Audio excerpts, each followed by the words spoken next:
أشرف الخلائق أجمعين سيدنا وسيد الأولين والآخرين حبيبنا وحبيب إله العالمين إمام المرسلين وخاتم النبيين أبي القاسم المصطفى محمد اللهم صل على محمد وعلى أهل بيته الطيبين الطاهرين الهداة المهديين المعصومين المظلومين واللعنة الدائمة على أعداء الدين أجمعين. أما بعد، فقد قال الله تعالى عز اسمه في محكم كتابه ومتقن خطابه: بسم الله الرحمن الرحيم. قل هو الله أحد الله الصمد لم يلد ولم يولد ولم يكن له كفوا أحد. صدق الله العلي العظيم. اللهم صل على محمد وآل محمد. برادران ایمانی اور عزیزان حسینی، یہ حسینیت کا رشتہ بڑا عظیم رشتہ ہے.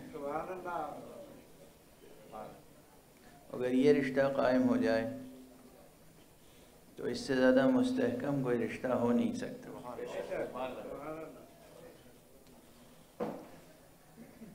ہمارا موضوع گفتگو آپ حضرات کے ذہنوں میں محفوظ ہوگا: حقیقت اور حسین.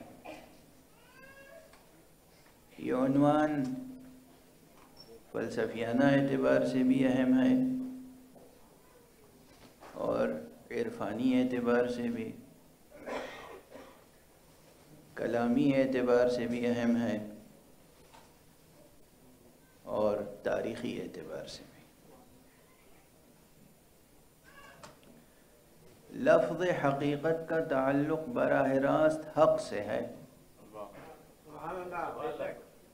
جو لوگ لفظوں کے شجروں پہ غور کرتے ہیں،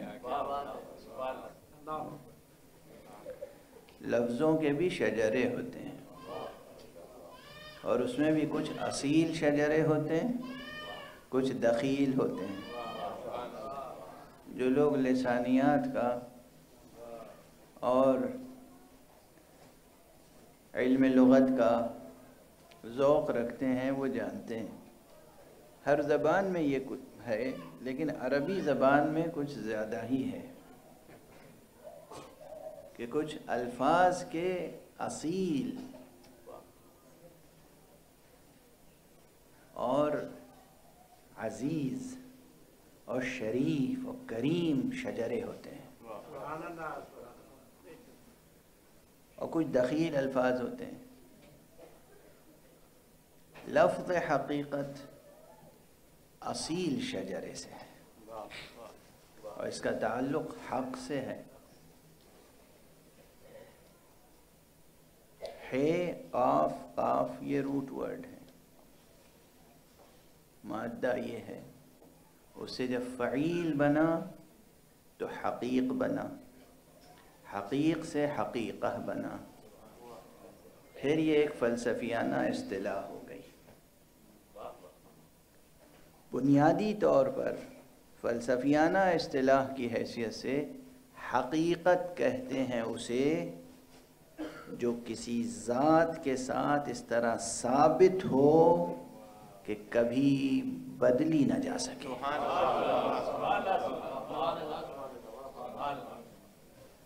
نہ بدلے نہ بدلی جا سکے. حقیقت نہ بدلتی ہے نہ بدلی جا سکتی ہے. اسی لیے تو کہنے والے نے کہا ہے کہ حقیقت ابدی ہے مقام شبیری، بدلتے رہتے ہیں انداز کوفی و یہاں بھی لفظ حقیقت کا استعمال واقعاً بربنائے حقیقت ہوا ہے، ہر چند کے استعمال میں، استعمال زبان میں، استعمال الفاظ میں، استعمال کلمات میں باب وسیع ہو جاتا ہے، کیونکہ استعمال ممکن ہے کہ لفظ حقیقت کے طور پہ استعمال ہوا ہو، اور ممکن ہے کہ لفظ مجاز کے طور پہ استعمال ہوا ہو۔ مجاز یعنی میٹافوریکل یوز یا شاعرانہ استعمال، مجازی استعمال، فیگوریٹو استعمال۔ تو حقیقت کا لفظ مجاز کے طور پر بھی استعمال ہوتا ہے، لیکن یہاں اس عنوان میں جب میں کہہ رہا ہوں حقیقت اور حسین، تو مراد سب سے پہلے یہی ہے کہ اس پوری کائنات میں، اس کائنات میں جو سب سے عظیم حقیقت ہے، اگر اسے عام انسان درک کرنا چاہے، دریافت کرنا چاہے، اس تک پہنچنا چاہے، تو اس کے لیے مؤثر ترین وسیلہ حسین ابن علی کا ہے۔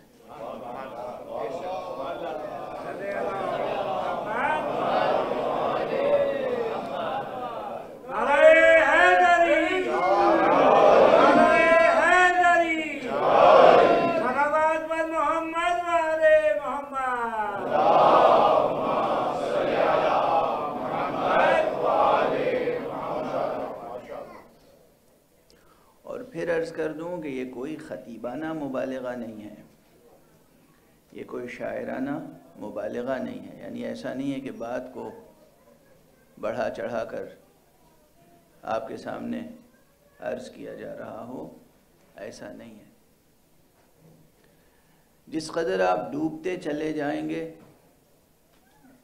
حقیقت کا سچا ذوق پیدا ہو جائے گا،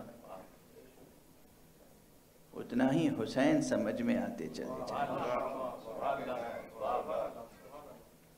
میں جو بار بار عرض کر رہا ہوں، اس سے پہلے بھی عرض کیا ہے اور گزشتہ 4 تقریروں میں بھی عرض کیا ہے میں نے، کہ 1400 برس ہو گئے ملت اسلامیہ اگر بہت سے مسائل میں حیرانیوں میں مبتلا ہے، پریشانیوں میں مبتلا ہے، اگر اسے صحیح اور سیدھی اور سچی راہ پر آگے بڑھنے کی توفیق نہیں ہو رہی ہے، اگر وہ دنیا کے دلوں کو تسخیر نہیں کر پا رہی ہے، تو اس کا ایک بڑا سبب یہ ہے کہ اس ملت کو نہ غدیر کی ولایت سمجھ میں آئی، نہ کربلا کی شہادت۔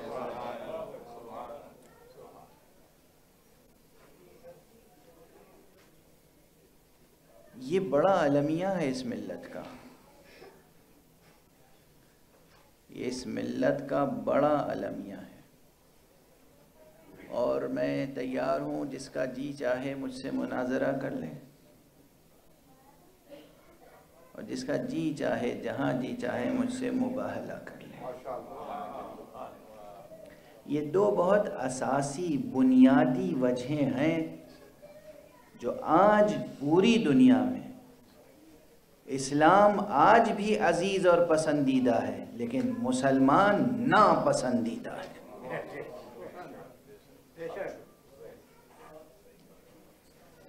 مسلمان ناپسندیدہ ہے، مگر اسلام آج بھی لوگوں کو عزیز ہے۔ یہ مسلمان کیوں ناپسندیدہ ہے؟ اسلام پر دروازے نہیں بند ہیں، مسلمان کے لیے دروازے بند ہیں۔ یہ آج کی ریئلٹی ہے، ٹروتھ کچھ اور ہے۔ آج کی ریالٹی یہ ہے کہ مسلمان ناپسندیدہ ہے، پسندیدہ نہیں ہے۔ کیوں؟ اب بس سادہ سا جواب ہے، اس میں کون سی بڑی بات ہے۔ جب آج بھی آپ کو دنیا میں مختلف ممبروں پر، حالانکہ ان ممبروں کو ممبر کہنا نہیں چاہیے، مختلف اسٹیجز پر اگر یزید کی وکالت ہو، اس کا دفاع کیا جائے اور یہ ثابت کرنے کی کوشش کی جائے کہ یزید کو بدنام کیا گیا، حقیقت یہ نہیں تھی، وہ تھی، اگر آج بھی یہ سلسلہ جاری ہو تو ایک جملہ یاد رکھیے، خدا کے ناپسندیدہ کو پسندیدہ بنانے کی کوشش کیجیے گا تو آپ بھی ناپسندیدہ ہی ہو جائیں گے۔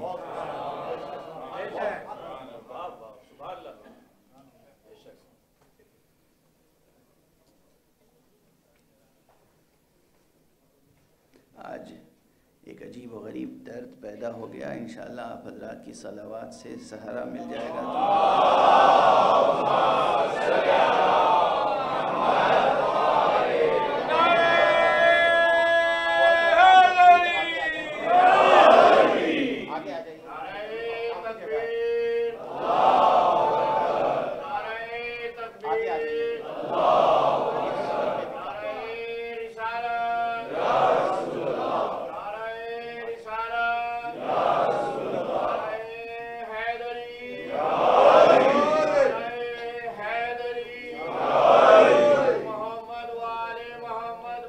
پرانا جملہ دہرا دوں اور پھر نئی بحث کو آگے بڑھاؤں۔ کچھ چیزیں، کچھ باتیں بالواسطہ کہی جاتی ہیں، انڈائریکٹ میتھڈ استعمال کیا جاتا ہے ایجوکیشن میں، لیکن کہیں کہیں کچھ باتیں ڈائریکٹ کہنی پڑتی ہیں۔ تو یہ بات بہت صراحت کے ساتھ، بہت وضاحت کے ساتھ اور کسی مناظرانہ جذبے سے نہیں، بلکہ ہمدردی کے ساتھ، دل سوزی کے ساتھ عرض کر رہا ہوں کہ مسلمانوں، اگر تم مسلمان ہو تو یزید کو ڈیفینڈ کر کے اسلام کو فائدہ نہیں پہنچا سکتے۔ یزید کی وکالت کر کے حق کی کوئی خدمت نہیں کر سکتے، یزید کے گناہوں پر پردہ ڈال کے توحید اور اسلام کی کوئی خدمت ممکن نہیں ہے۔ حقیقت حسین کے ساتھ تھی، حسین کے ساتھ ہے اور حسین کے ساتھ رہے گی، اور حسین حق کے ساتھ تھے، حق کے ساتھ ہیں اور حق کے ساتھ رہیں گے۔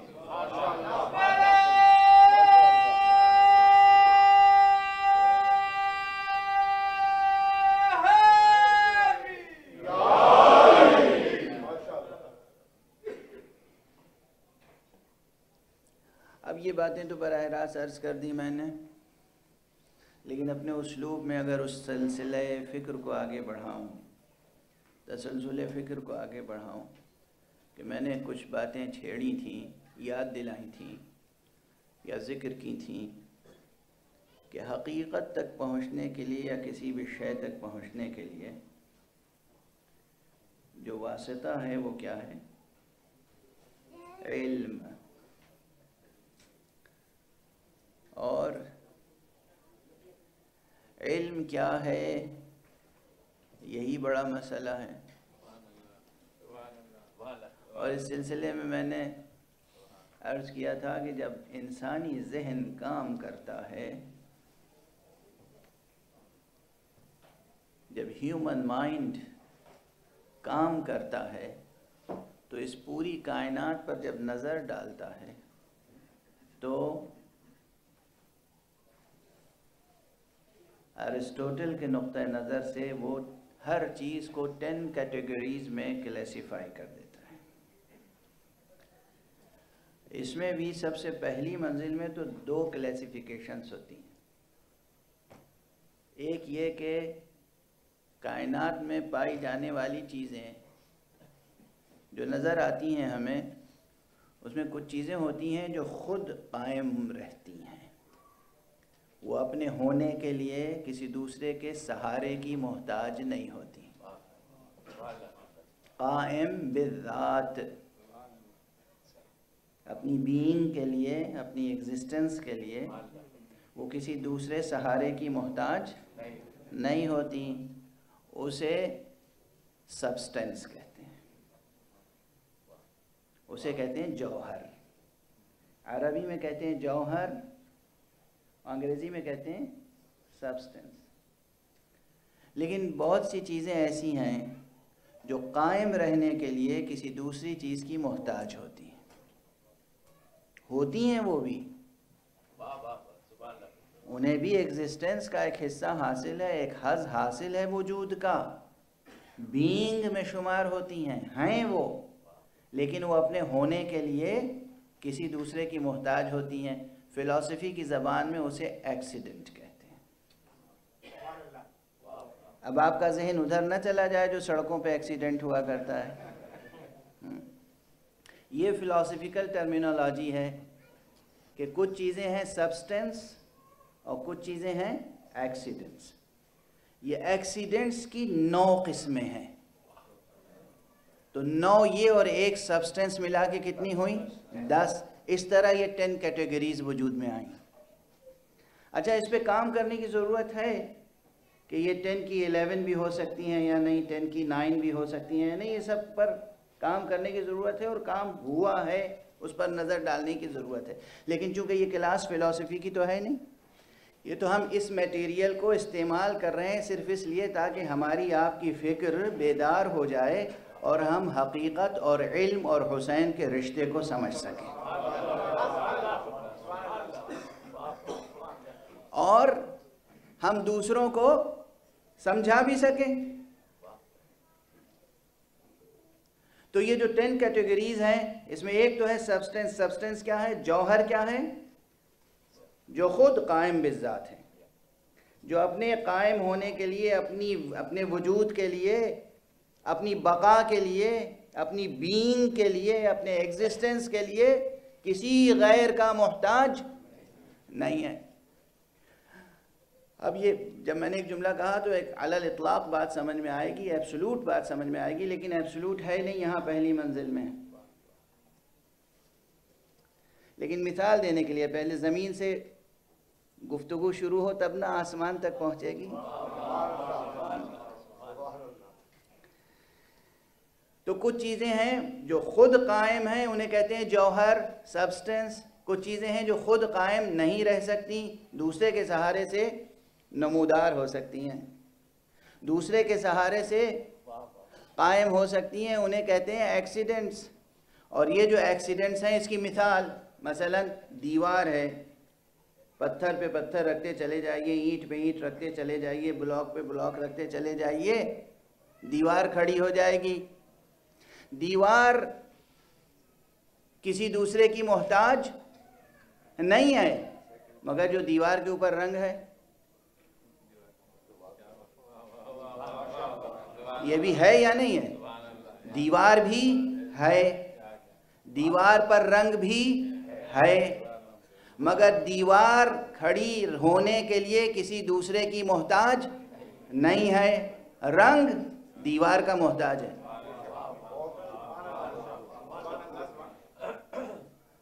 سفیدی، سرخی، جتنے بھی رنگ ہیں اب کلرز محتاج ہیں. اگرچہ یہ خود قائم نہیں رہ سکتے. اب آپ کی شاعرانہ حس بھی بیدار کرتا چلوں، اگرچہ یہ قائم نہیں رہ سکتے خود رنگ، مگر دنیا سے رنگ ہٹا دیجئے تو کیا بے رنگ زندگی ہو جائے گی،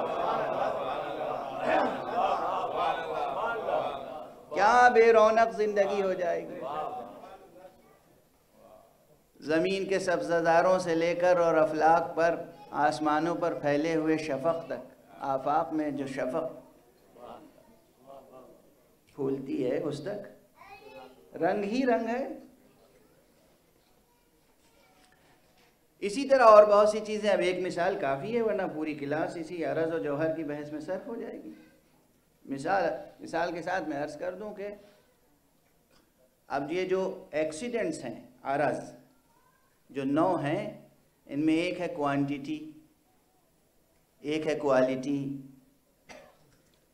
کمیت، کیفیت، کم، کیف، ایک ہے ایکشن، ایک ہے پیشن۔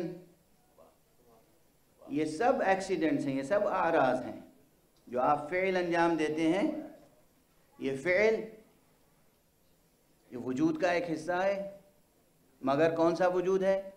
عرض ہے، یہ موجود ہے، اسے ایک حظ حاصل ہے، بینگ میں شمار ہوتا ہے، لیکن کون سا؟ عرض ہے۔ اچھا، فعل جب وجود میں آتا ہے تو کبھی فعل انجام دیتے ہیں آپ، اور کبھی کسی فعل کا اثر قبول کرتے ہیں آپ۔ تو فعل اور اس کے مقابلے میں کیا ہے؟ انفعال۔ جب آپ فعل کرتے ہیں تو وہ ہے ایکشن، اور جب قبول کرتے ہیں تو وہ ہے پیشن۔ اسی طرح وین اور ویئر، وقت اور مکان، زمان، وضع، یہ تمام اعراض ہیں۔ جتنی چیزیں کائنات میں نظر آتی ہیں یہ سب 10 کیٹیگریز میں آ جاتی ہیں، اور اس سے سہولت پیدا ہو جاتی ہے چیزوں کو سمجھنے سمجھانے کی۔ یہ بحث چھیڑی کیوں ہے میں نے؟ کسی ایک چیز کو سمجھنے کے لیے بھی، ابھی میں نے کہا دیوار کھڑی ہونے کے لیے کسی کی محتاج نہیں ہے، اور دیوار کے نیچے سے زمین نہ ہو تو زمین ہی نہ ہو تو پھر تو اسی لیے میں نے کہا تھا کہ ایبسولوٹ تصور نہ کر لیجئے گا، یہ سب ریلیٹیو ہے، نسبی ہے۔ دیوار کھڑی ہونے کے لیے اس کے نیچے زمین چاہیے، لیکن کہیں نہ کہیں یہ جا کے سلسلہ ٹھہر جاتا ہے، کہیں نہ کہیں ایک جوہر ہے جو قائم بالذات ہے، کہیں نہ کہیں ایک جوہر ہے جو قائم بالذات ہے، جو اپنے ہونے کے لیے کسی دوسرے کا محتاج نہیں ہے، اور باقی چیزیں اس کی محتاج ہیں۔ اب ایک سفر شروع کیا جائے، سفر یہ شروع کیا جائے، ڈھونڈا جائے کون سی چیز محتاج ہے، کون سی چیز محتاج نہیں ہے۔ بس ایک سفر ہے۔ رچرڈ ڈاکنز کو بھی ساتھ میں لے لیجئے، اسٹیفن ہاکنگ کو بھی ساتھ میں لے لیجئے، ارسطو اور افلاطون اور سقراط کو بھی ساتھ لے لیجئے، اور جو میں نے کہا رچرڈ ڈاکنز اور کارل ساگن اور اسٹیفن ہاکنگ، ان لوگوں کو بھی ساتھ لے لیجئے، خواجہ نصیر الدین طوسی کو بھی ساتھ لے لیجئے، ملا صدرہ کو بھی ساتھ لے لیجئے، ابن سینا کو بھی ساتھ لے لیجئے، چھوڑ دیجئے مولویوں کو، فقہا کو چھوڑ دیجئے، یہ جو سب اس کائنات کے بارے میں سوچتے رہتے ہیں، ان سب کو ساتھ لے کے نکلیے، اور یہ طے کیجئے کہ آپ نے جو کہا ہے کچھ چیزیں ہیں جو قائم بالذات ہیں، کچھ چیزیں وہ ہیں جو اپنے قائم رہنے کے لیے، اپنے وجود کے لیے کسی کی محتاج نہیں ہیں، اور باقی چیزیں وہ ہیں جو محتاج ہیں۔ تو اب ایک ایک چیز پر غور کرتے ہوئے آگے بڑھیں، جمادات سے لے کر نباتات تک، نباتات سے لے کر حیوانات تک، حیوانات سے لے کر انسان تک، انسان سے لے کر ملائکہ تک، فرشتوں تک، جن جن چیزوں کو کہ آپ قائل ہوں، جو جو چیزیں آپ کو ملتی چلی جائیں،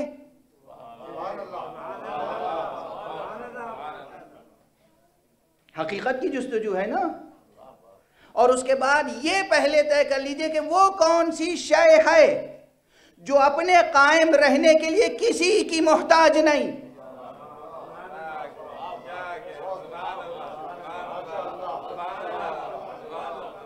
بس میری ایک ہی درخواست ہے، اور وہ درخواست یہ ہے کہ جو کچھ بھی ہو ہمیں اس شے تک پہنچائیے جو اپنے ہونے کے لیے کسی غیر کی محتاج نہ ہو۔ اس لیے کہ جو بھی مثال آپ دیں گے، میں اس کے، آپ نے دیوار کی مثال دی، میں نے زمین کا محتاج بتایا، آپ زمین کی مثال دیں گے، میں پورے نظام شمسی کو لا کر سامنے رکھوں گا، اگر یہ پورا نظام شمسی نہ ہو تو زمین کا وجود برقرار نہیں رہ سکتا، اگر یہ نظام شمسی کے قوانین موجود نہ ہوں تو پھر کچھ بھی موجود نہیں رہ سکتا، یعنی ہر چیز کسی دوسرے کی محتاج نظر آ رہی ہے، ہمیں اس مرکز تک پہنچائیے جو خود ہو اور کسی کا محتاج نہ ہو۔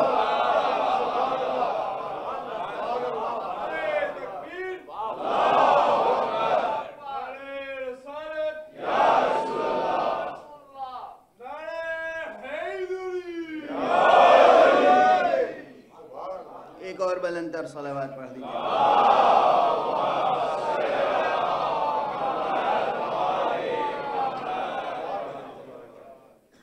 ایمانداری سے سفر کیجئے، فکری سفر، علمی سفر، سائنسی سفر، فلسفیانہ سفر، وجودی سفر، ساحت وجود میں سفر کیجئے، عرصہ وجود میں سفر کیجئے، صراط مستقیم وجود کو طے کرنے کی کوشش کیجئے، اور بتائیے وہ کون سا موجود ہے جو اپنے وجود کے لیے اپنے علاوہ کسی غیر کا محتاج نہیں ہے۔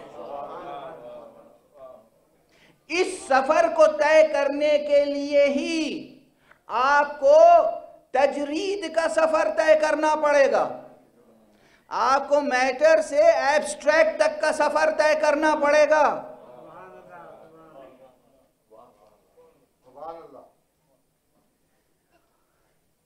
ہے نا پیچیدہ بحث، پیچیدہ بھی ہے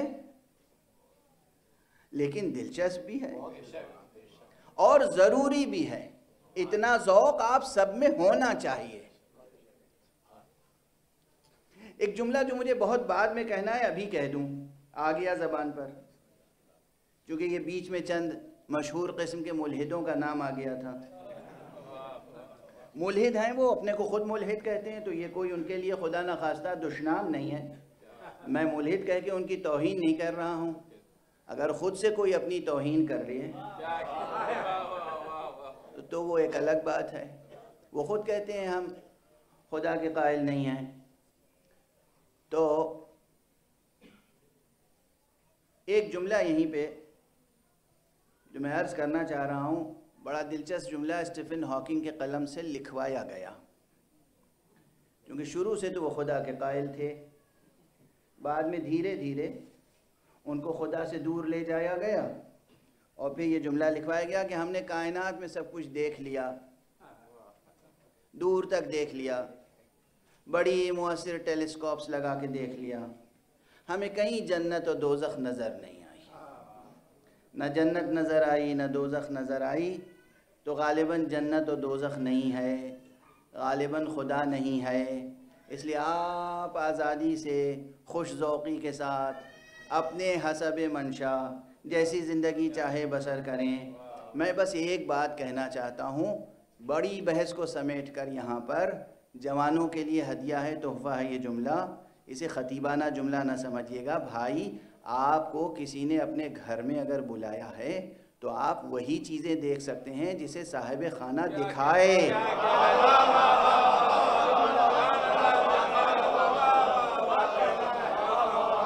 جس چیز پر خود صاحب خانہ نے پردہ ڈال رکھا ہو آپ دیکھ کیسے سکتے ہیں؟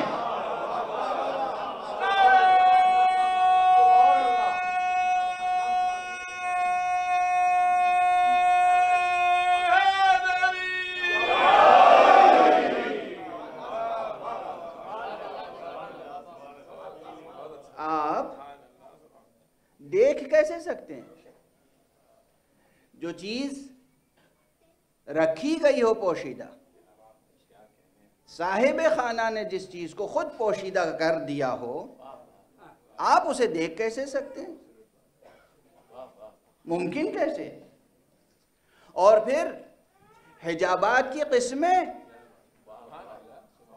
ظلمانی حجابات، نورانی حجابات، عرض کروں یہی روشنی جو چیزوں کو دکھاتی ہے، یہی روشنی خود حجاب بھی بن جاتی ہے۔ یہ بات سمجھانے کے لیے تو کوئی بڑی قد و کاوش نہیں کرنی پڑے گی مجھے۔ یہ جو بچے آج کل کے ٹیکنیشینز ہیں، یہ جو فوٹوگرافی کرتے ہیں اور فوٹو شاپ میں تصویریں بناتے ہیں اور بگاڑتے ہیں اور جو چاہیں بنا لیتے ہیں، روشنی سے کیسے کیسے حجاب پیدا کر لیتے ہیں۔ یعنی حجاب پیدا کرنے کے لیے ضروری نہیں ہے کہ ہمالیہ پہاڑ کھڑا کیا جائے درمیان میں۔ یہ جو آپ کہہ رہے ہیں ہمیں کچھ نظر نہیں آ رہا ہے، آپ کو زمین نظر نہیں آ رہی ہے، پہاڑ نظر نہیں آ رہا ہے، پتھر کا کوئی پردہ نظر نہیں آ رہا ہے، آپ کو دیوار چین جیسی کوئی دیوار نظر نہیں آ رہی ہے، لیکن اس نور الانوار نے خود اپنی شعاعوں سے جہاں جہاں پردے ڈال رکھے ہیں۔ ممکن کیسے ہے کہ آپ ان حجابات نور کو چاک کرتے ہوئے آگے بڑھ جائیں؟ یہ حجابات کی بحث بھی بہت اہم بحث ہے، بس دعا کیجئے کہ میری صحت ساتھ دے جائے۔ ایک صلوات پڑھیے۔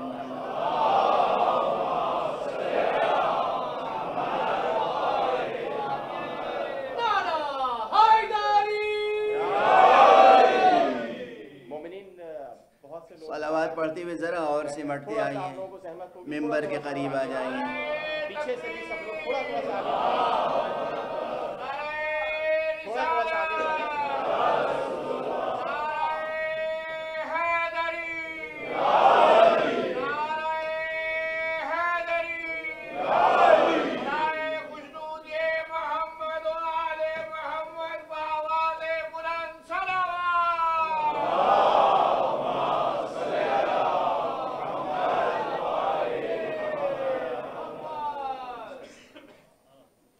درد کی تکلیف اپنی جگہ ہے، لیکن آقا حسین کی محبت دوا بن رہی ہے۔ بس ایک صلوات اور پڑھیں آپ۔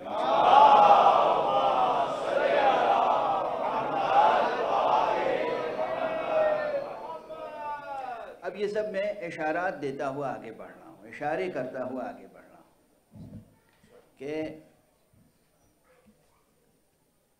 حقیقت رسی لازمی ہے ذہن بشری کے لیے۔ کوئی ذہن ایسا نہیں ہے انسانی جس میں حقیقت کی جستجو نہ ہو، حقیقت کی تڑپ نہ ہو، حقیقت تک پہنچنے کی للک نہ ہو، اور اس وقت تک وجود انسانی اپنے کمال تک نہیں پہنچ سکتا جب تک حقیقت تک پہنچ نہ جائے۔ ہر چیز کا یہ خود ایک بحث ہے مستقل، ہر شے کا ایک معین درجہ کمال ہے، نقطہ کمال ہے۔ جب تک وہ شے وہاں تک پہنچ نہ جائے کامل نہیں ہوتی، ناقص رہ جاتی ہے، اور جو چیز ناقص رہ جاتی ہے وہ سمجھیے ضائع ہو جاتی ہے۔ اب اس نقطے کو بھی سمجھ، اب کئی بحثیں ہو گئی، یہ چند لمحوں میں کئی بحثیں گزارش کر دی میں نے۔ اب اس کی بھی مثال لے لیجئے، بچوں کو سمجھانے کے لیے بات کہوں، بڑے تو خیر خود ہی سمجھے ہوئے ہیں انشاءاللہ۔ اب جیسے کوئی پتھر ہے ناتراشیدہ، اس میں بہت کچھ بننے کی صلاحیت ہے۔ ناتراشیدہ پتھر، جس پتھر کو تراشا خراشا نہیں گیا ہے، وہ پتھر بہت کچھ بن سکتا ہے۔ ایک خوبصورت کھلونا بن سکتا ہے، ایک خوبصورت صنم بن سکتا ہے،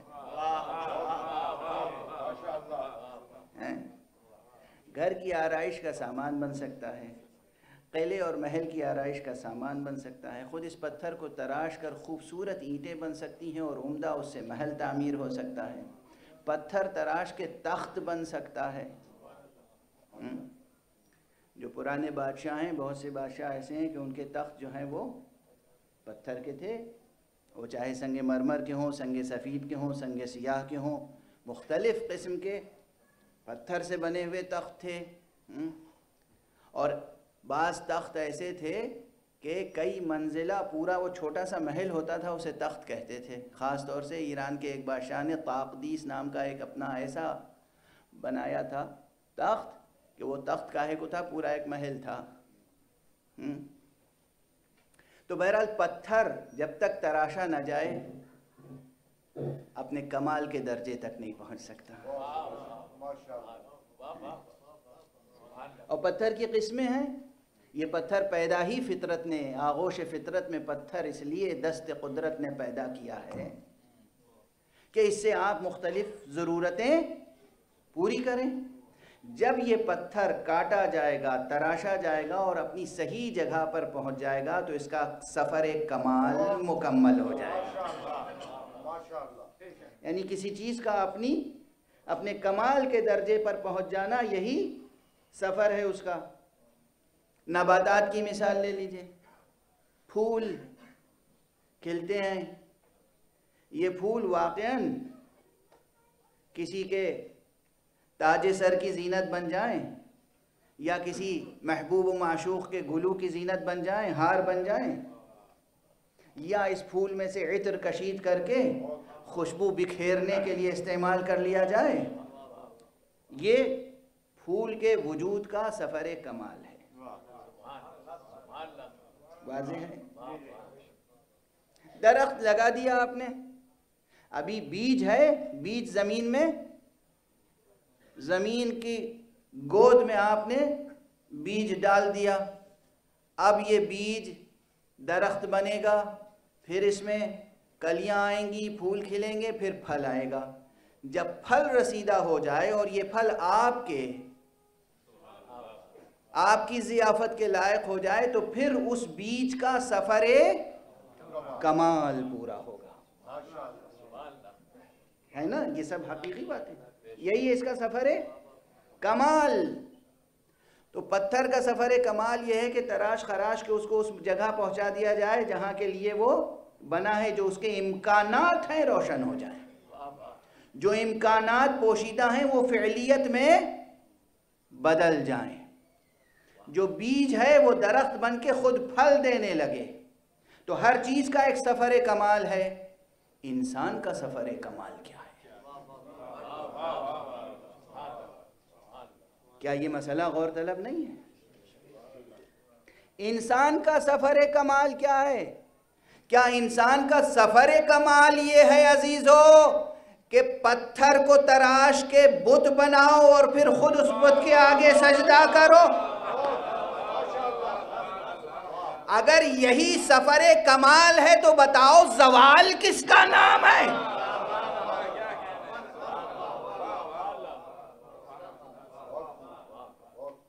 خود ہی پتھر تراش کر صنم بنایا اور خود ہی پرستش کی، اس کے آگے جھک گئے. یہ کمال ہے یا زوال؟ بھئی انسانی کمال تو یہ ہے کہ پتھر جو بے جان ہے، جو چل نہیں سکتا، بول نہیں سکتا، تم اس کے آگے سر نہ جھکاؤ. پہلا کمال تمہارا یہ ہے کہ اسے جیسے چاہو تراشو، وہ ممانعت نہ کر سکے. تم جیسا چاہو بناؤ. اور اگر مزید کمال دکھا سکو تو تمہارا کمال یہ ہے کہ تم جو چاہو وہ بولنے لگے.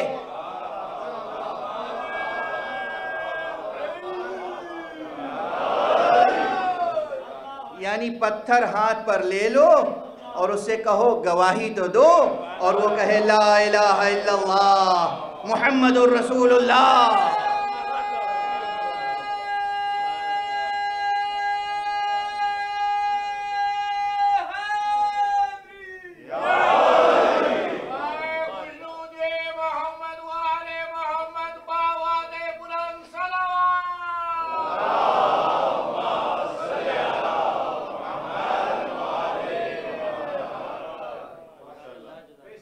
درخت ہے، سب جاتے ہیں درخت کے سائے میں بیٹھتے ہیں، درخت کے پھل سے لطف اندوز ہوتے ہیں. درخت کا پھل دینا یہ درخت کا کمال ہے. درخت کا سایہ دار ہونا یہ درخت کا کمال ہے. مگر اے بشر، اے انسان، تیرا یہ کمال تھوڑی ہے کہ صرف پھل لے کر کھا لے یا اس کے سائے میں آرام کر لے۔ تیرا کمال تو تب ظاہر ہوگا کہ تو درخت کو اشارہ کرے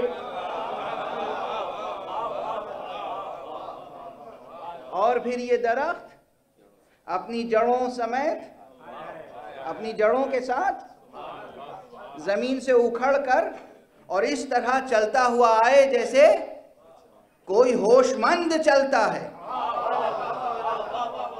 اور اپنی منزل مقصود تک پہنچتا ہے، اور اس کے بعد تیرے حکم کا منتظر رہے۔ یہ نہیں کہ خود سرنگوں ہو جائے یا پلٹ جائے، حکم کا منتظر رہے۔ کہنے والا کہے درخت کو خطاب کر کے کہ اذن خدا سے میں حکم دے رہا ہوں، میرے قریب آ جا، اور وہ قریب آئے، گواہی دے، اور پھر جب کہے واپس جا اپنی جگہ، اسی طرح جیسے پہلے تھا اسی طرح قائم ہو جا، اور وہ قائم ہو جائے۔ اب یہ درخت کا کمال نہیں، یہ بشر کا کمال ہے۔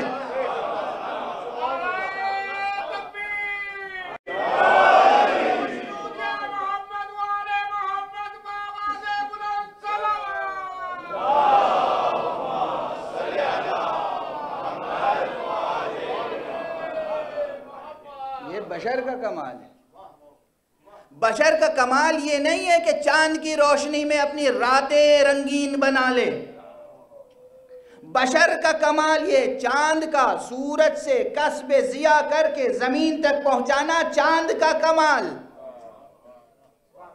لیکن یہ بشر کا کمال ہے کہ جب چاہے چاند کو اشارہ کرے اور وہ دو ٹکڑے ہو جائے، پھر اشارہ کرے اور وہ ایک ہو جائے۔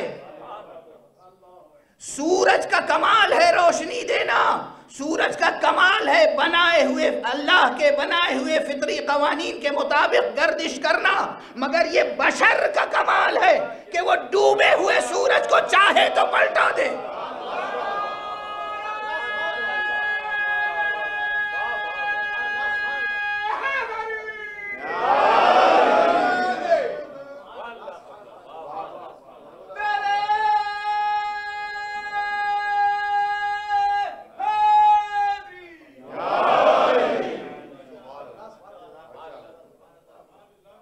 یہ سب بشر کے کمالات ہیں۔ کس نے بشر کے ان کمالات سے بشر کو آشنا کیا؟ کس نے آشنا کیا؟ خدا کی قسم، تاریخ گواہ ہے کہ وہ فرد فرید، وہ نورانی بشر، وہ آدم نوری، آدم خاکی نہیں، وہ آدم نوری، کوئی اور نہیں تھا، وہی تھا جس کی زبان سے دنیا والوں نے یہ سنا۔ جب اس سے پوچھا، خود کیا کرتے تھے؟ بت بنا کر اس کے سامنے سجدہ کرتے تھے۔ جب یہ کہتا تھا انہیں سجدہ نہ کرو، یہ خدا نہیں ہے، یہ تمہارے معبود نہیں ہے، یہ تمہارے رازق نہیں ہے، یہ تمہارے خالق نہیں ہے، یہ تمہیں کوئی فائدہ نہیں پہنچا سکتے، تمہیں کسی نقصان سے بچا نہیں سکتے۔ اور وہ بھی کس قسم کے، کل اور پرسوں کی تقریر میں عرض کر چکا کہ کوئی خدا ایسا نہیں تھا جس کے ساتھ خاندان نہ ہو، کنبہ نہ ہو۔ تو وہ ذہنوں میں بیٹھی ہوئی تھی، یہ باتیں راسخ تھی ذہنوں میں، اور کسی نہ کسی چیز کا، چاندی کا، سونے کا، پتھر کا، لکڑی کا، مٹی کا، اور یہاں تک کہ کھانے کی چیزوں کا، جسے آپ کہتے ہیں، جانتے ہیں، کتابوں میں لکھا ہوا ہے، حلوے کا بت بنا لیا کرتے تھے، اس کی پوجا کرتے تھے، پرستش کرتے تھے۔ حضور فرماتے تھے بھائی یہ تمہارے معبود نہیں ہیں، تمہیں زیب نہیں دیتا، اللہ نے تمہیں سرفراز بنایا ہے۔ دیکھو، حیوان کا سر زمین کی طرف جھکا ہوتا ہے خود بخود، انسان کا سر آسمان کی طرف بلند رہتا ہے۔ تمہیں اللہ نے سرفراز بنایا ہے، یہ تمہارا کمال نہیں ہے کہ تم حیوان کو سجدہ کرو یا پتھر کو سجدہ کرو یا درخت کو سجدہ کرو، تم یہ بت بنا لو۔ تو آگے کہتے تھے کہ یہ 360 بت مل کے ہمارا کچھ نہیں بھلا کر سکتے، تو تمہارا ایک کیسے بھلا کر دے گا ہمارا؟ مشکلیں تھیں نا، یہ 360 سے تو کچھ ہو نہیں پا رہا ہے، اور تم یہ کہہ رہے ہو کہ یہ 360 کو بھلا دو، اور ایک تو وہ ایک کیسے سنبھال لے گا پوری کائنات؟ ہماری ساری ضرورتیں وہ ایک کیسے پوری کر دے گا؟ یہ ایک مشکل تھی، یہ ایک اہم مشکل تھی، سے یاد رکھیے گا۔ آپ ہنس رہے ہیں لیکن ہنسی تو آتی ہے، مگر یہ ہے فکری مشکل۔ آج بھی بہت سے لوگوں کو سمجھ میں نہیں آتا کہ ایک وجود سارے کام کیسے کر سکتا ہے۔ اس کی فلسفیانہ اور سائنسی وجہیں ہیں، اور فکر انسانی کی محدودیت ہے، جو میں نے کہا تھا کہ یہ فکر، یہ عقل انسانی، یہ پیور ریزن، عقل انسانی یہاں اس خاکنائے دہر میں آ کر خاک آلود ہو چکی ہے، تو اس عقل کی بھی آسانی سے سمجھ میں نہیں آتا، اسی لیے عقل سے بھی کچھ آگے سفر کرنا پڑے گا۔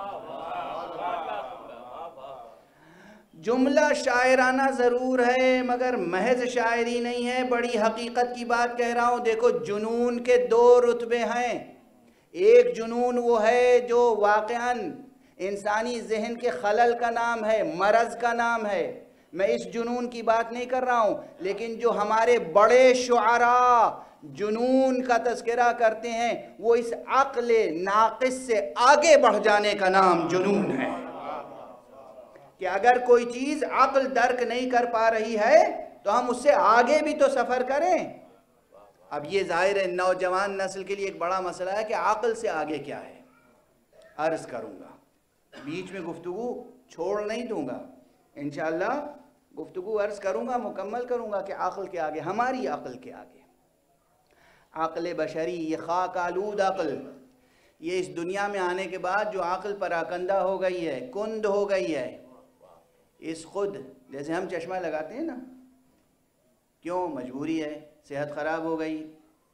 صحت کیوں خراب ہوئی؟ بھئی اس دنیا میں ماحول ایسا ہے کہ مختلف اثرات ہوتے ہیں، اس سے کچھ نہ کچھ خرابیاں پیدا ہو جاتی ہیں، تو ایسے ہی ہماری عقل کی آنکھوں پر بھی کچھ پردے پڑ جاتے ہیں۔ بہرحال گفتگو کو آگے بڑھاؤں کہ یہ انسان جب پیغمبر صلی اللہ علیہ وآلہ وسلم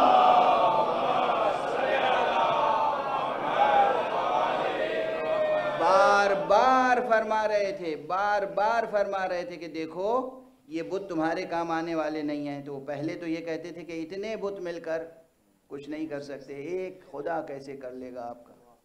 دوسرے پھر جب آئے تو پوچھنے کے لیے آئے، انسب لنا ربک، یعنی آپ جس رب کا تذکرہ کر رہے ہیں، آپ جس اللہ کا تذکرہ کر رہے ہیں، آپ جس معبود کا تذکرہ کر رہے ہیں، اس کا نسب نامہ تو بتائیے، کس کا بیٹا ہے، کس کا باپ ہے، کس خاندان کا ہے، کس چیز کا بنا ہوا ہے، چاندی کا ہے، سونے کا ہے، لوہے کا ہے، کیسا خدا ہے۔ جب یہ سوال آیا کس چیز کا بنا ہوا ہے اور کس خاندان کا ہے، انسب لنا ربک، اپنے رب کا نسب بیان کیجئے۔ کیوں؟ اس لیے کہ تمام بڑے مذاہب میں یا ثنویت تھی، دو خداؤں کا تصور تھا، یا تثلیث تھی، آج بھی ٹرینیٹی موجود ہے، اور یا پھر کثرت تھی۔ تو اب یہ تمام، اور وہ کثرت جو تھی اس میں بھی میں بار بار عرض کر چکا کہ بالکل خاندانی ماحول تھا،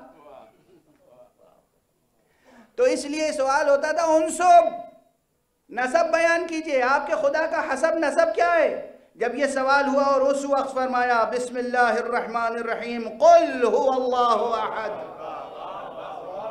اللہ الصمد لم یلد ولم یولد ولم یکن له کفوا احد۔ تم نسب پوچھتے ہو، یہ وہ ہے نہ اس کو کسی نے پیدا کیا ہے نہ اس نے کسی کو پیدا کیا ہے، لم یلد ولم یولد، اور یہ صمد ہے، یعنی یہ خود قائم بالذات ہے، ہے، سب اس کے محتاج ہیں، یہ کسی کا محتاج نہیں۔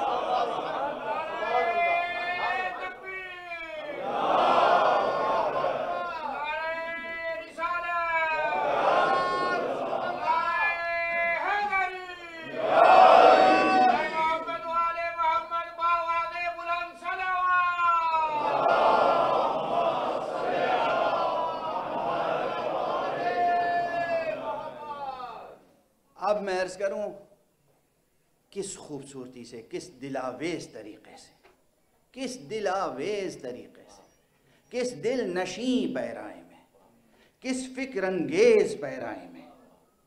دیکھیے، جب ہم کہتے ہیں کہ دنیا کے علوم و فنون کا سرچشمہ ہے قرآن، تو کیوں کہتے ہیں؟ قرآن کسی علم کا متن نہیں ہے لکھا ہوا، مگر سوالات کیا ہو رہے تھے؟ کس چیز سے بنا ہے خدا؟ کس کا بیٹا ہے تمہارا خدا؟ اس کے معنی ہے کہ ذہن الجھے ہوئے ہیں اور مختلف مادی مسائل سے گھیرے ہوئے ہیں ذہن۔ اس ذہن کو ایبسٹریکٹ لیول پر لانے کے لیے، اس ذہن کی تجرید کے لیے، اس نفس انسانی کو آشنائے سفر تجرد بنانے کے لیے ایک مختصر سا لیکن ایسا حکیمانہ متن فراہم کیا ہے کہ انسان اب سوچنے پر مجبور ہو جائے۔ جب آپ کچھ کلام سنتے ہیں تو سوچتے ہیں یا نہیں؟ خاص طور سے جب آپ سوال لے کے آئے ہوں اور جواب میں کوئی بات کہی جائے تو سوچتے ہیں۔ سوال لے کر آنے والے آئے، کس چیز سے بنا ہے تمہارا خدا؟ کس کا بیٹا ہے تمہارا خدا؟ جواب دیا گیا، قل هو اللہ احد، کہہ دیجئے کہ وہ معبود برحق یکتا ہے۔ یہیں ٹھہر کے ایک بات کہوں، قرآن کی بلاغت صاحب سمجھیں گے آپ؟ احد ایک لفظ ہے نا، احد، الف اس پر حمزہ ہے، حمزہ ہے دال، احد۔ اس سورے میں 2 بار احد آیا ہے اور دونوں جگہ 2 الگ الگ معنی میں آیا ہے۔ آخر میں جو احد ہے اس کے معنی اور ہیں، اور پہلی آیت میں جو احد ہے اس کے معنی اور ہیں۔ قل هو اللہ احد، کہہ دیجئے وہ یگانہ ہے، یکتا ہے، بے ہمتا ہے، وہ فرد فرید ہے، وہ احد ہے۔ اور آخر میں جو کہا لم یک ولم یکن لہ کفوا احد، وہاں احد کے معنی ہے کوئی، یعنی اور کوئی اس کا ہمسر نہیں ہے۔ کوئی اور یکتا دونوں کے معنی الگ ہیں یا نہیں؟ غور فرما رہے ہیں آپ؟ یہ جواب دیا، اور درمیان میں اللہ الصمد، یہ ایک لفظ صمد بہت عظیم لفظ ہے۔ یہ لفظ صمد، خدا کی قسم خود اس سورہ مبارکہ اخلاص سے کتنے علوم وجود میں آتے ہیں۔ علوم عرض کر رہا ہوں، علم کی جمع علوم۔ اس کے ایک ایک لفظ سے، قل سے، ہوا سے، اللہ سے، احد سے، صمد سے مستقل علوم اشارہ کروں گا۔ یہ جو 4-5 تقریریں باقی ہیں انشاءاللہ اشارہ کر کے آگے بڑھوں گا۔ خدا آپ کی صلوات سے مجھے صحت و شفا عطا فرماتا ہے۔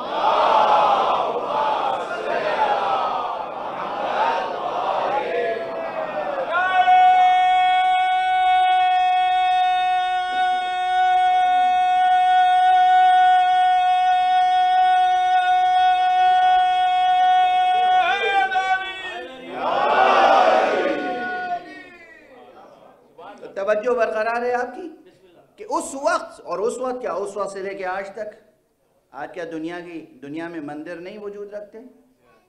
مندروں میں اب بھی بت نہیں سجے ہوئے ہیں؟ کعبہ بظاہر بتوں سے خالی ہے،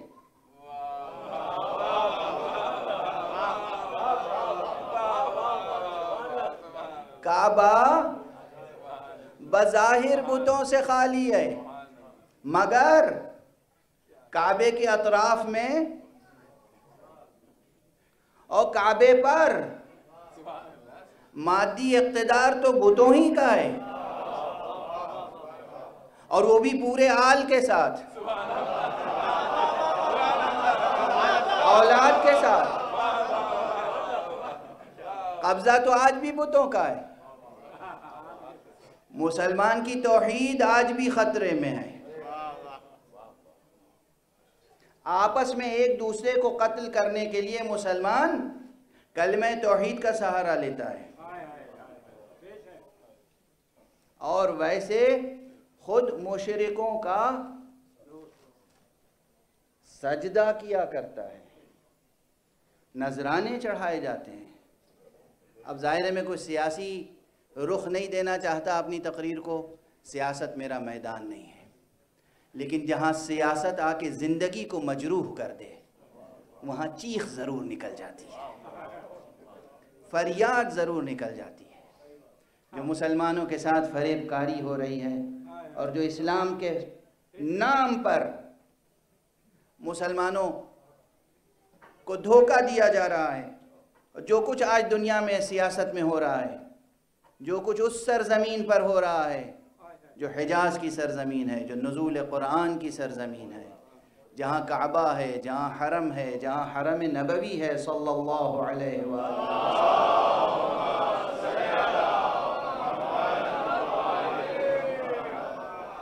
اور صرف یہی نہیں کہ وہیں ہو رہا ہے، بلکہ یعنی اب باقی کیا رہ گیا ہے۔ خبریں تو میں زیادہ دیکھتا نہیں ہوں، آپ حضرات مجھ سے زیادہ باخبر ہیں۔ ملک حجاز کے اندر اور پھر ملک حجاز کے باہر یمن میں کیا کچھ ہو رہا ہے، احسا اور قطیف میں کیا ہو رہا ہے، بحرین میں کیا ہو رہا ہے، سیریا میں کیا ہو رہا ہے، فلسطین میں کیا ہو رہا ہے، دنیا میں کیا ہو رہا ہے، اسلام کے نام پر مسلمان کیا کر رہے ہیں، اور مسلمانوں کے نام پر اسلام دشمن عناصر کیا کر رہے ہیں، سب آپ کے سامنے ہے۔ تو بتوں سے تو آج بھی زمین خالی نہیں ہے، اس لیے آج بھی یہ پیغام تازہ ہے، قرآن آج بھی تازہ ہے اور قیامت تک تازہ رہے گا۔ اور خصوصیت کے ساتھ قرآن مجید کا یہ سورہ، سورہ اخلاص، آج بھی زندہ ہے اور قیامت تک زندہ رہے گا۔ یہ درد بھری باتیں زبان پر آ گئیں، دامن بیان کو سمیٹوں اور آپ کو اس نقطے پر آج واپس لے آؤں۔ سلسلہ گفتگو باقی آئندہ مجالس میں آگے بڑھے گا۔ بات ہو رہی تھی انسان کے درجہ کمال کی۔ ہر شے میں ایک نقطہ کمال ہوتا ہے، پتھر کا ایک نقطہ کمال ہے، درخت کا ایک نقطہ کمال ہے، حیوان کا ایک نقطہ کمال ہے۔ انسان کا نقطہ کمال کیا ہے؟ میں نے چند مثالیں دیں، لیکن وہ بھی آخری نقطہ کمال نہیں ہے۔ توجہ رہے، جسے لوگ سمجھتے ہیں بڑے بڑے معجزات، یہ بڑے بڑے معجزات نہیں تھے، یہ ان کے لیے بہت معمولی باتیں تھیں۔ ارے سنگریزوں کا اٹھا لینا اور سنگریزے کا کلمہ پڑھنا، درخت کا آ جانا، چاند کا دو ٹکڑے ہو جانا، سورج کا یہ سب معمولی باتیں ہیں۔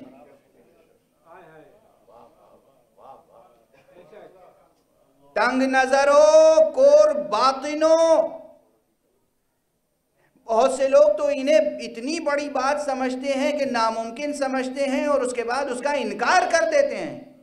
میں کہتا ہوں نہ انکار کرنے کی ضرورت ہے، نہ بڑی بات سمجھنے کی ضرورت ہے، یہ معمولی باتیں ہیں اہل اللہ کے لیے، یہ معمولی باتیں ہیں۔ یہ انسان کے کمالات میں ضرور ہیں، لیکن سب سے بڑا کمال یہ نہیں ہے۔ بس چونکہ وقت آج گزر گیا، طبیعت میری منتشر تھی، میں نے جملے بھی منتشر کہے، لیکن یقین ہے کہ یہ جملے آپ کے لیے کارآمد ہوں گے، اور تقریر کے ہر فقرے سے ایک بحث انشاءاللہ آپ کے ذہنوں میں جاری رہے گی۔ اس لیے بس سمیٹ کے ایک بات کہہ دوں، جمع کر کے ایک بات کہہ دوں یہاں پر تمام مطالب کو، کہ انسان پتھر کو تراش سکتا ہے اور اسے جو صورت چاہے دے سکتا ہے، یہ انسان کے کمالات میں سے ہے۔ انسان درخت کی تسخیر کر سکتا ہے، انسان زمین تا آسمان تمام چیزوں کی تسخیر کر سکتا ہے، یہ انسان کے کمالات ہیں، کمالات ہیں، جمع میں عرض کر رہا ہوں۔ لیکن سب سے بڑا کمال کیا ہے؟ تمام کائنات کو اپنے لیے تسخیر کرنے کے بعد خود اس حقیقت کا مسخر ہو جائے جس نے انسان کو انسان بنایا ہے۔ انسان کا کمال یہ ہے کہ وہ جہاں چاہے ٹھوکر مارے تو چشمہ پھوٹ پڑے، مگر اگر مالک کی مرضی ہے کہ پیاسے رہو تو پیاسا رہے۔ یہ بڑا کمال ہے۔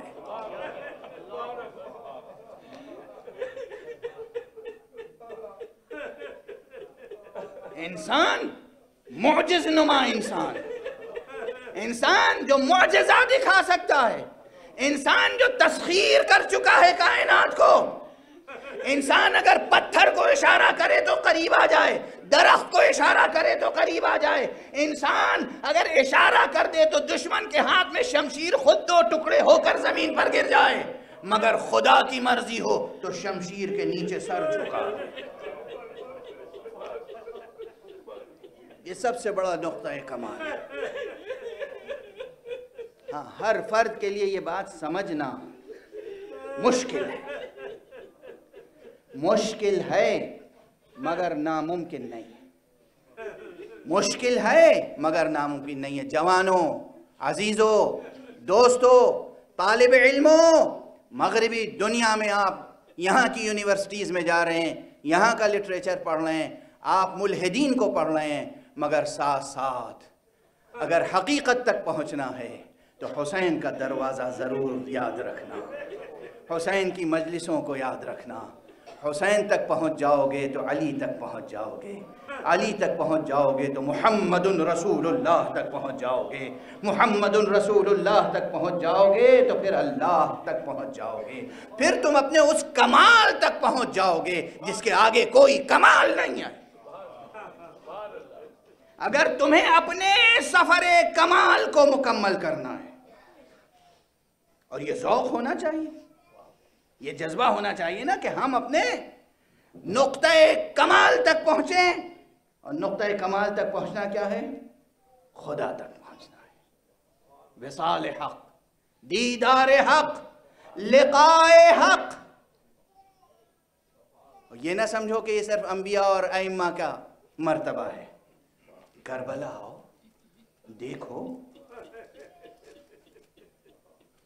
جن کے اندر یہ ذوق پیدا ہو جائے، جن کا شعور بیدار ہو جائے، جن کی فکر بیدار ہو جائے، وہ نوجوان اور بچے خدا کی راہ میں جان دینے کے لیے کیسا تڑپتے ہیں۔ جان بچانے کے لیے نہیں،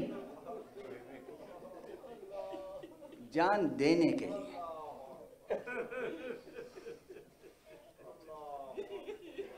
جان بچانے کے لیے نہیں، جان دینے کے لیے۔ آج 5 محرم ہے، اب اس کے بعد لگاتار کئی ایسی شہادتوں کا تذکرہ ہوگا جو غیر معمولی شہادتیں ہیں، غیر معمولی، جہاں ماؤں کے سامنے بچوں نے جان دی ہے۔ یہ معمولی بات نہیں۔ خواتین بھی سن رہی ہیں مجلس، خدا آپ کی گود ہمیشہ بھری رکھے،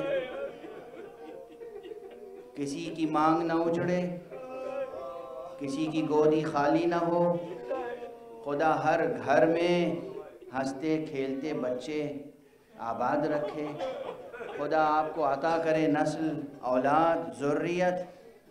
مگر میں دعا دے رہا ہوں، مگر اس دعا کے ساتھ خود آپ بھی یہ دعا کیجیے گا اور یہ کوشش کیجیے گا، خدا جو نعمت دے اس کو اللہ کی امانت سمجھ کے پروان چڑھائیے، مگر زندگی کے ہر مرحلے میں بچوں کی تربیت بھی ایسی کیجیے گا کہ وہ اللہ کے حکم کے آگے ہمیشہ سر تسلیم خم کیے رہیں، خدا آشنا رہیں، اللہ سے واقف رہیں۔ بس آپ کا یہ کام ہے، اللہ سے واقف رہیں، خدا فراموش نہ ہو، خدا ناشناس نہ ہو۔ اور یہ سب درس جس رخ سے چاہیے درس گاہ کربلا میں مل جائے گا۔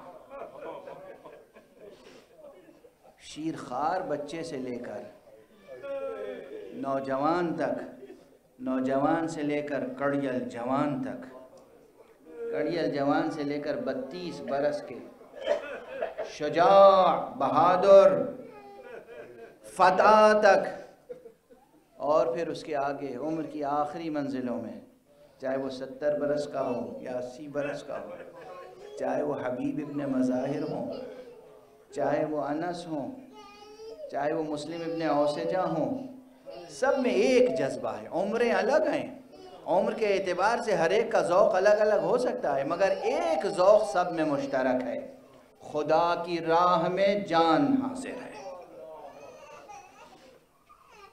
بس اب چند جملے عرض کر سکوں گا، وقت نہیں رہ گیا، وقت تمام ہوا چاہتا ہے بلکہ تمام ہو چکا ہے۔ آج 5ویں مجلس ہے۔ کربلا میں یوں تو شہادتیں بہت ہوئیں، لیکن میں ابھی آپ کے سامنے عرض کر رہا تھا کہ کچھ شہادتیں ایسے ہیں جہاں ماؤں کے سامنے جوان بچوں نے، بیٹوں نے جان دی ہے۔ علامہ طاہر سماوی نے اپنی کتاب میں 9 ماؤں کا تذکرہ کیا ہے۔ 9 مائیں بطور خاص ایسی ہیں جو خیمے کے دروازے سے دیکھ رہی تھی اور میدان میں ان کے بچوں کو ذبح کیا جا رہا ہے۔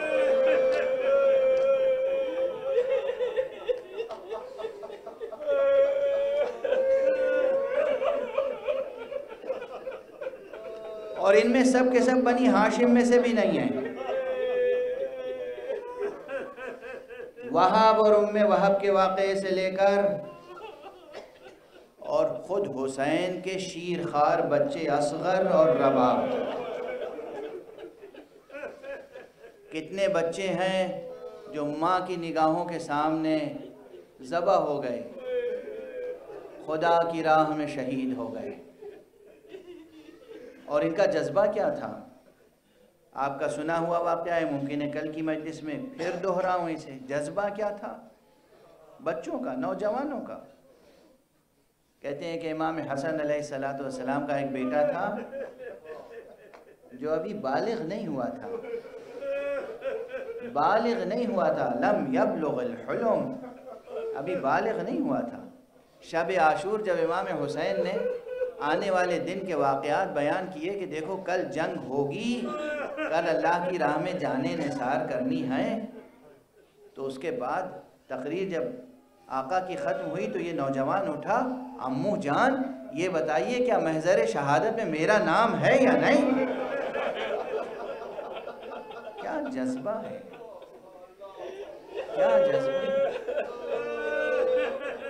سن و سال کو دیکھتے ہوئے، کیونکہ ابھی بالغ نہیں ہوا ہے بچہ، 12-13 برس کا یا 13 اور 14 برس کا سن ہے۔ پوچھا بیٹے موت تمہیں کیسی معلوم ہوتی ہے؟ احلی من العسل، شہد سے زیادہ شیریں۔ اس جذبے سے جوانوں نے جانیں دی۔ بس اب طاقت میری آج بالکل ختم ہو گئی، وقت بھی ختم ہو گیا، اس لیے 2 جملے عرض کروں بطور خاص۔ ہماری روایت کے مطابق آج جن شہداء کا تذکرہ ہوتا ہے وہ بھی غیر معمولی شہداء ہیں، وہ بی بی زینب کے بچے۔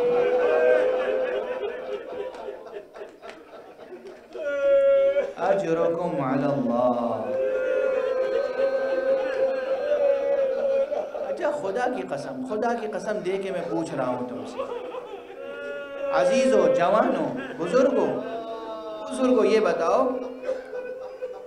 میں نے بس ایک ہی جملہ کہا، چھوٹا سا جملہ، کہ آج بی بی زینب کے بچوں کی شہادت بیان ہوئی، دل میں کیا کسک پیدا ہو گئی، کیسی تڑپ پیدا ہو گئی، کیسے آوازیں بلند ہو گئیں، کیسے آوازیں بلند ہو گئیں۔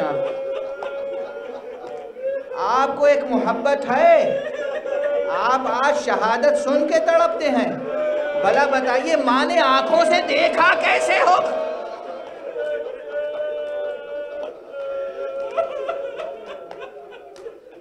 اجرکم علی اللہ کس میں طاقت ہے، کس میں سکت ہے کہ تمام جزئیات کو بیان کر سکے، تمام مناظر کو بیان کر سکے تفصیل کے ساتھ۔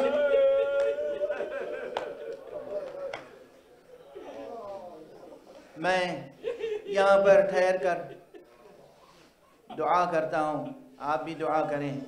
برادر معظم جناب حجت الاسلام والمسلمین علامہ سید ذوالقدر رضوی صاحب، خدا ان کو صحت عطا فرمائے، ان کا سایہ برقرار رکھے، اس لیے کہ اس کے بعد جو میں روایت عرض کر رہا ہوں وہ خاص ان کے تسلسل سے ہے۔ غالباً گزشتہ سال بھی میں نے یہ حوالہ دیا تھا۔ عجیب روایت ہے، عجیب روایت ہے۔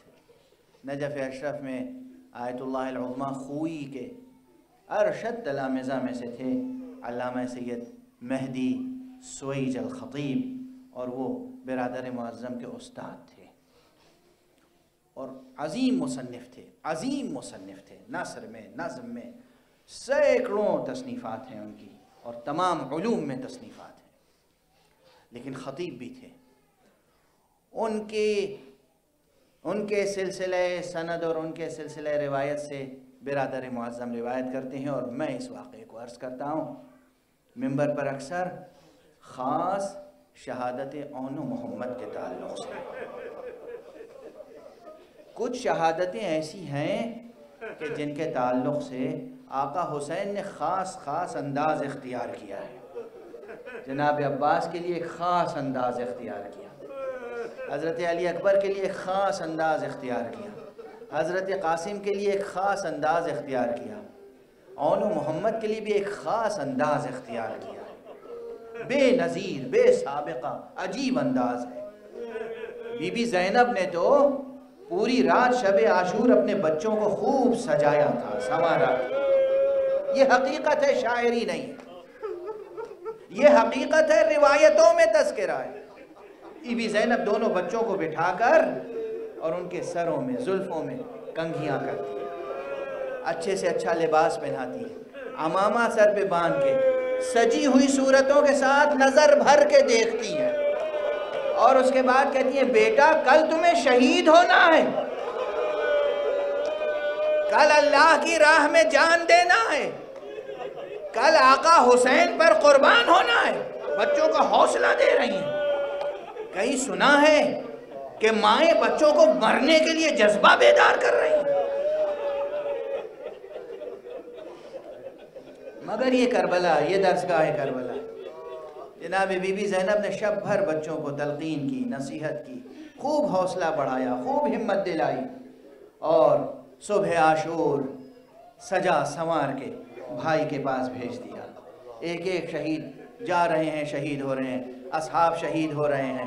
جب اصحاب کا سلسلہ ختم ہو گیا، اہل بیت کا سلسلہ شروع ہوا، ایک خاص منزل آئی جہاں اب بی بی سے رہا نہیں گیا، پھر بچوں کے پاس آئی، بیٹو کب تک تم یہاں کھڑے رہو گے؟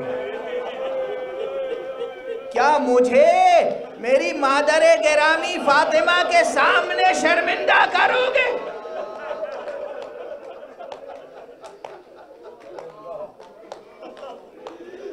دونوں بچوں کو خود تلوار لا کے دی، لو بیٹا یہ شمشیر، جاؤ ماموں سے اجازت لو اور جنگ کے لیے جاؤ۔ اون و محمد آئے، آقا حسین نے بچوں کو سینے سے لگایا، خوب گریہ کیا۔ آقا کی ریش مبارک آنسوؤں سے تر ہو گئی، اور اس کے بعد کہا بیٹا خدا حافظ، اجازت دی۔ بچے گئے، کہنے کو بچے ہیں، نوجوان ہیں، خوب جنگ کی، ایک ایک بچے نے خوب جنگ کی، داد شجاعت دی۔ لیکن کب تک داد شجاعت دیتے؟ بھوک، پیاس، صبح سے صدمے، اور یہ للک کہ ہمیں بالآخر جان دینی ہے خدا کی راہ میں۔ جہاد کرتے کرتے ایک منزل وہ آئی کہ دشمن نے گھیرا ڈال کے دونوں بچوں کو ہر طرف سے نشانہ بنانا شروع کیا، اور جب یہ بچے گھوڑے سے زمین پر آئے تو ان بچوں نے بڑی احتیاط سے کہا ماموں آخری سلام، آقا آخری سلام۔ آقا حسین تشریف لے گئے، میدان سے عون کا لاشا اٹھا کر لائے، محمد کا لاشا اٹھا کر لائے، خیمہ گاہ میں لائے، اور خیمہ گاہ میں صبح سے یہ انداز تھا کہ بنی ہاشم میں سے جب کسی کا لاشا آتا تھا خیمہ گاہ میں تو سب سے آگے زینب بڑھ کے استقبال کرتی تھی۔ کیا حوصلہ تھا زینب، کیا حوصلہ تھا زینب، کیا حوصلہ تھا بی بی زینب۔ لیکن جب اون و محمد آئے ہیں، یہ بھی حوصلے کی بات ہے، بی بی ہر لاشے کا استقبال کرتی تھی، سر کھول کے ماتم کرتی تھی، جس بی بی کا بچہ ہوتا تھا اسے پرسا دیتی تھی، اسے دلاسا دیتی تھی، اسے سنبھالتی تھی، اس کے بدلے خود گریہ کرتی تھی۔ یہ تھی زینب، جب اپنے بچے آئے نظر نہیں آئی۔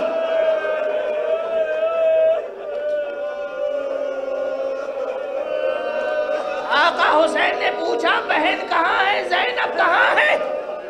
معلوم ہوا زینب ایک گوشے میں سجدہ شکر کر رہی، پروردگار تیرا شکر، میری قربانیاں قبول ہو گئیں۔ دیکھو نقطہ کمال، مائیں دیکھیں نقطہ کمال، انسان دیکھیں نقطہ کمال۔ نذرانہ قبول بارگاہ احدیت ہو گیا، سجدہ شکر، گویا سفر مکمل ہو گیا۔ آقا حسین نے دونوں بچوں کو لٹایا۔ اب وہ خاص روایت جس کی طرف میں نے اشارہ کیا تھا، یہ انداز کسی کے لیے نہیں اختیار کیا، کسی کے لیے نہیں اختیار کیا۔ ادھر اون کو لٹایا، ادھر محمد کو لٹایا، اور فضہ سے کہا بہن زینب کو بلا کر تو لاؤ،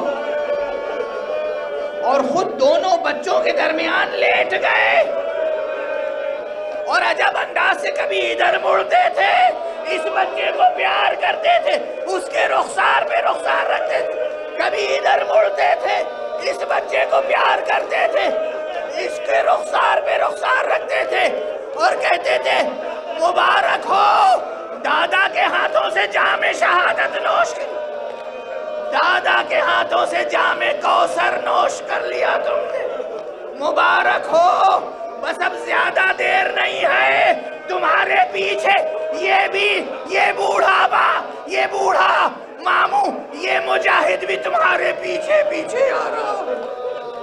انا للہ و انا الیہ راجعون۔